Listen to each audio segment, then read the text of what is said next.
नमस्कार। आज भौतिक और रसायन के प्रश्न हैं। देख लीजिए सभी लोग। पहला प्रश्न है, टेलीविज़न प्रसारण में श्रव्य संकेतों को प्रेषित करने के लिए प्रयुक्त तकनीक है। कौन सी तकनीक प्रयुक्त की जाती है? समय विस्तारण, आवृत्ति आरोपण, आयाम आरोपण, संकेत आरोपण। देखिए यहाँ पर होगा, ठीक है। आरोपण कौन सा उत्तर होगा? देखिए इसमें आवृत्ति आरोपण किया जाता है, मीन्स फ्रीक्वेंसी मॉड्यूलेशन का प्रयोग किया जाता है टेलीविज़न में। क्या श्रव्य संकेतों को, यानी कि जो विजुअल इंडिकेशंस वो कैसे कन्वे करे जाएंगे, आगे बढ़ाए जाएंगे, तो फ्रीक्वेंसी मॉड्यूलेशन द्वारा, आवृत्ति आरोपण द्वारा आगे बढ़ते हैं। आगे देखेंगे, इसका थोड़ा सा व्याख्या है। व्याख्या में है, एनालॉग टेलीविज़न प्रसारण में वीडियो संकेतों को प्रेषित करने की तकनीकी आयाम मॉड्यूलेशन है। यह आयाम मॉड्यूलेशन, जबकि श्रव्य संकेतों को क्या है? आवृत्ति मॉड्यूलेशन, मीन्स फ्रीक्वेंसी मॉड्यूलेशन है। नेक्स्ट है, निम्नलिखित में से किसके लिए माध्यम आवश्यक नहीं है? देखिए किसके लिए माध्यम आवश्यकता नहीं होगी? विकिरण के लिए माध्यम आवश्यकता होगी क्या? संवहन के लिए या चालन के लिए? किसके लिए माध्यम की आवश्यकता नहीं है? देखिए विकिरण के लिए माध्यम की आवश्यकता नहीं है।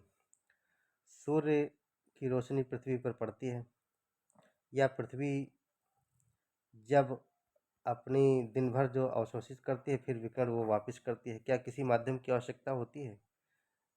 नहीं, किसी माध्यम की आवश्यकता नहीं होती है। जो भी गर्मी होती है वो आसानी से अपने आप निकाल देती है, आप कोई दूसरा माध्यम उसको लगाने की आवश्यकता नहीं होती। तो विकिरण के लिए किसी अन्य माध्यम की आवश्यकता नहीं होती है। देखिए विकिरण द्वारा ऊष्मा के स्थानांतरण में किसी माध्यम जैसे वायु या जल की आवश्यकता नहीं होती है। आप भी आसानी से आग के पास में ताप सकते हैं, खुद को गर्म कर सकते हैं। क्या उसमें किसी छड़ को पकड़ने की आवश्यकता होती? नहीं है, आसानी से हो जाता है, ऊष्मा पास हो जाती है। अगला प्रश्न है, दृश्य वर्ण क्रम में सबसे कम तरंग दैर्ध्य वाला रंग है। ये विजुअल की बात हो रही है। सबसे कम फ्रिक्वेंसी वाला रंग है, कौन सा होगा? लाल, पीला, नीला, बैंगनी। किसका होगा सबसे कम तरंग दैर्ध्य? तो इसका हो जाएगा बैंगनी। विबग्योर तो आप समझते ही होंगे, ठीक है। बैंगनी का सबसे कम होगा। लाल रंग का तरंग दैर्ध्य सबसे अधिक होता है। किसका होता है? लाल रंग का सबसे अधिक तरंग दैर्ध्य होगा, जबकि बैंगनी का सबसे कम होता है। हालांकि विबग्योर फार्मूला इसके अलग है, मैं बताऊंगा इसके बारे में डिटेल। एंथ्रेसाइट कोयले में कितने प्रतिशत कार्बन होती है? देखिए एंथ्रेसाइट कोयले में कितने प्रतिशत कार्बन होता है? सी कितने प्रतिशत होता है? 25%, 45%, 75% या 85%? देखिए ये जो है 85% से मोर देन 85% कार्बन होता है। 85% प्लस कार्बन मौजूद होता है एंथ्रेसाइट में। कार्बन की प्रतिशतता के आधार पर कोयला 4 प्रकार का होता है। कितने प्रकार का हो गया? 4 प्रकार का। लिग्नाइट हो गया, पीट हो गया, बिटुमिनस हो गया और एंथ्रेसिट हो गया। भूगोल में हम कुछ चीज़ों को बताए भी हैं, लोग वीडियो देख सकते हैं, इसके पहले जो वीडियो पढ़े हैं कि कोयला कहाँ कहाँ पाया जा रहा है, खानों के बारे में भी पड़ा हुआ वीडियो। विद्युत का सर्वोत्तम चालक है, कौन सा है? तांबा, चांदी, एल्युमिनियम, लोहा। किसमें इलेक्ट्रिसिटी बहुत आसानी से पास हो जा रही है, करंट फ्लो हो जा रही है इलेक्ट्रिसिटी की? तांबा में, चांदी में, एल्युमिनियम में, लोहा में? चांदी, Ag, यानी कि सिल्वर में हो जाएगी। Ag सिल्वर में होगी। Ag पता है आपको क्या है? ये रासायनिक संकेत है सिल्वर का।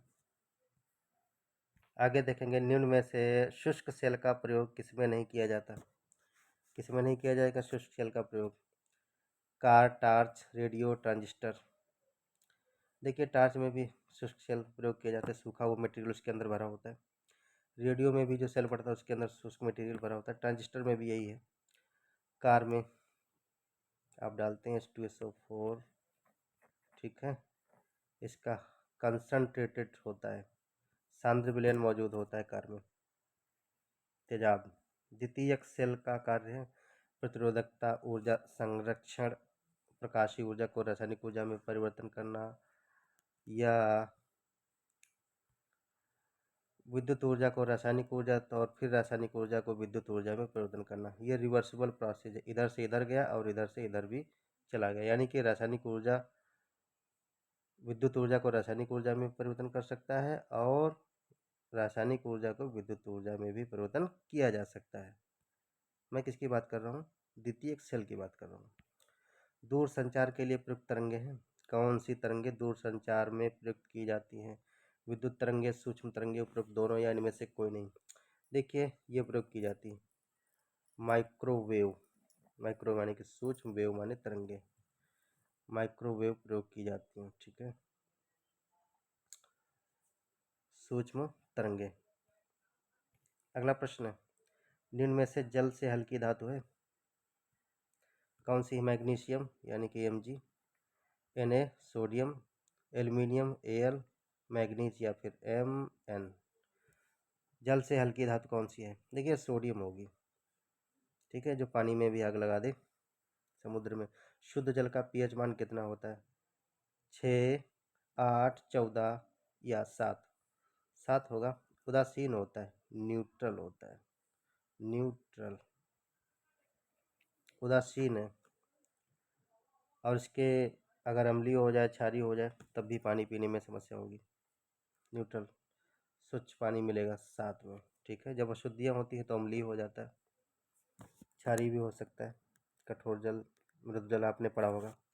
तो शुद्ध जल का pH मान कितना होगा? 7। तो ये इतने थे प्रश्न। धन्यवाद। चैनल को सब्सक्राइब कर लीजिए जो लोग नए हों।